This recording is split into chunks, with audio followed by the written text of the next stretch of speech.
Basically, I'm sure all of you have heard, but the AFT final pistol brace rule was listed in the Federal Register on January 31st. This new rule essentially makes it illegal to attach and use a pistol stabilizing brace.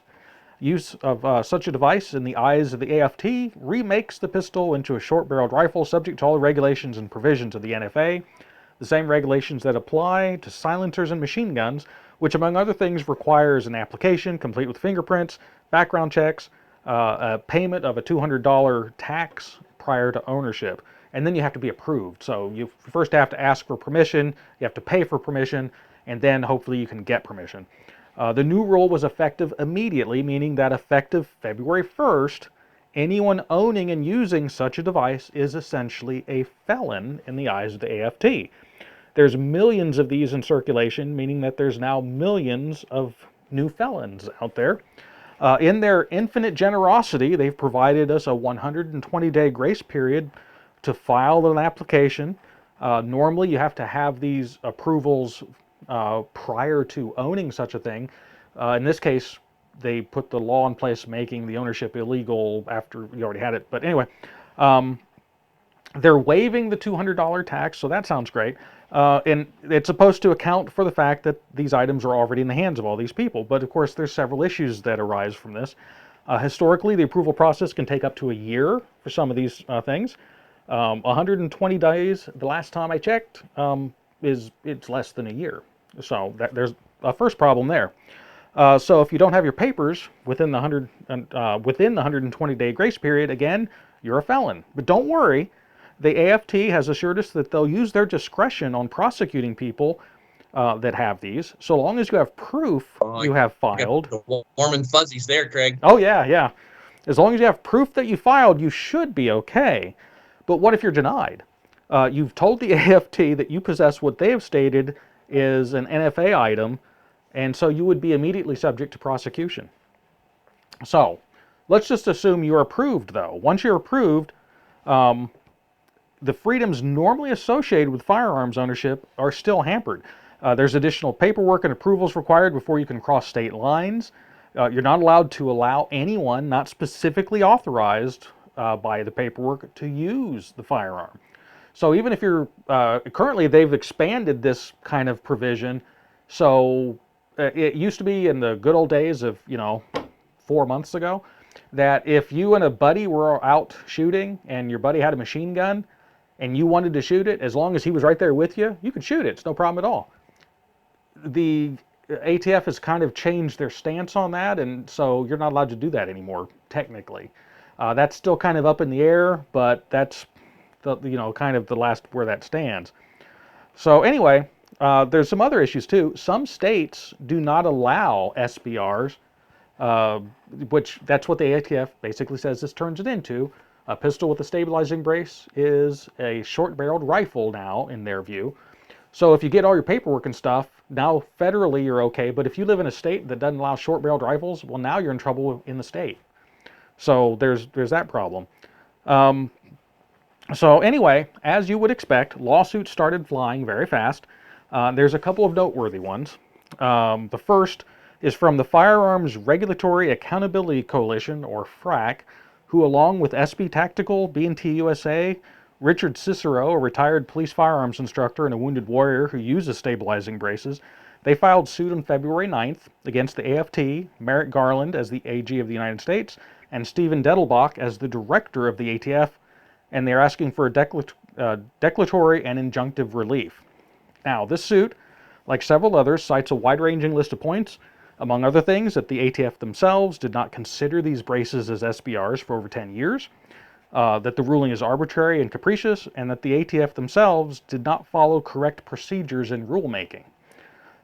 What makes this lawsuit really stand out, though, is that the attorney generals of 25 states have also signed on to the suit against the ATF, meaning that half of the states in this country are in agreement that this rule violates our constitutional rights.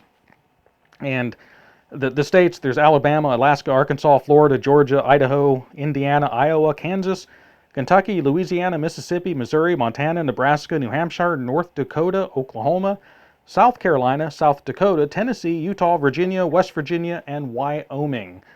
Sadly, Ohio was not one of those, but I can start. Remember, we had the episode a while back. We were talking about, gun-free or gun-safe states, things like that. Ohio was pretty far down the list. Starting to see why. So, anyway, it gets even better. On February 27th, an amicus brief supporting the suit against the ATF was filed by 13 U.S. senators and 21 representatives, U.S. House representatives. So we've got Senators Marsha Blackburn, Kevin Cramer, Ted Budd, Ted Cruz, Steve Daines, Chuck Grassley, Bill Hagerty, John Haven, James Lankford, Mike Rounds, Rick Scott, John Thune, and Tom Tillis were the senators. In the House of Representatives, you have Jody Arrington, Don Bacon, Stephanie Bice, Michael Boast, Ben Klein, Andrew Clyde, Scott DeSarlis, Jake Elzey, Ron Estes, Chuck Fleischman, Glenn Grothman, Andy Harris, Jim Jordan, go Jim, Mary Miller, Nathaniel Morin, Greg Murphy, Ralph Norman, Mike Rogers, Jason Smith, Gregory Stube, Claudia Tenney. So we've got the legislative body of the United States, several members of that body, the ones who make the laws, 25 states have also signed on. So this is a big deal, this lawsuit. So there's another lawsuit.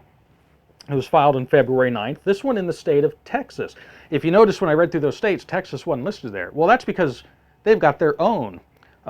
Texas, along with the Gun Owners of America, Gun Owners Foundation, and Brady Brown, have sued the ATF, the Department of Justice, and Stephen Dettelbach, and on February 9th as well, for the same type of thing, listing a lot of the same points.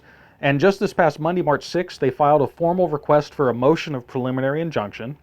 So now we have several gun rights organizations, 26 states, 13 senators, 21 representatives, all pushing back on the ATF for this rule change and asking for a preliminary injunction. But it gets even better.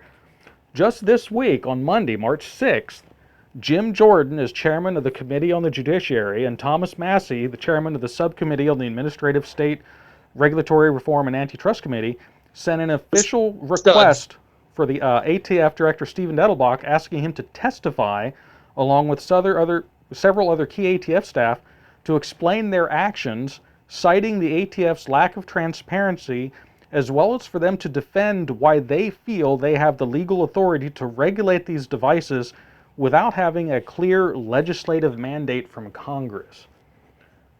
So this is getting interesting. The ATF has clearly outstepped their rule authority, and they're trying to legislate. So this has to end up going to the Supreme Court. We've let them get away with it for so long. Yeah. We've let them get away with it so long that nobody's ever stood up to them, so they think they can get away with it. Yep. We've got 3 minutes before this thing kicks off, just so you know. Okay. Well, we're pretty much done. I just wanted to get that out there to let people know that there's a lot of stuff in motion, and the ATF has been taking a lot of hits lately, and I think this will be another one. Now, with all that being said, this isn't over yet, so still be careful with what you do. But just feel good to know that we are not alone.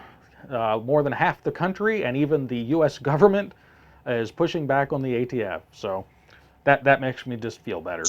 Back, we'll definitely follow this, won't we, Craig? We'll give regular updates on this as it goes on. Yep. As new stuff transpires, we will definitely keep everyone apprised.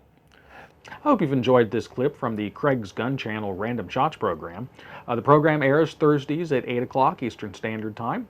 On Random Shots, we discuss content ranging anything from preparedness, survival, politics, firearms, basically anything that's 2A related, with sometimes some rabbit trails and things that aren't related at all. If you enjoy this type of programming, please hit the subscribe button and the notification bell so that you're notified when we release new content. And if you like it, hit the like button and share us if you would as well. It helps the algorithm and helps the channel grow and helps get our message out. So I guess until next time, stay safe.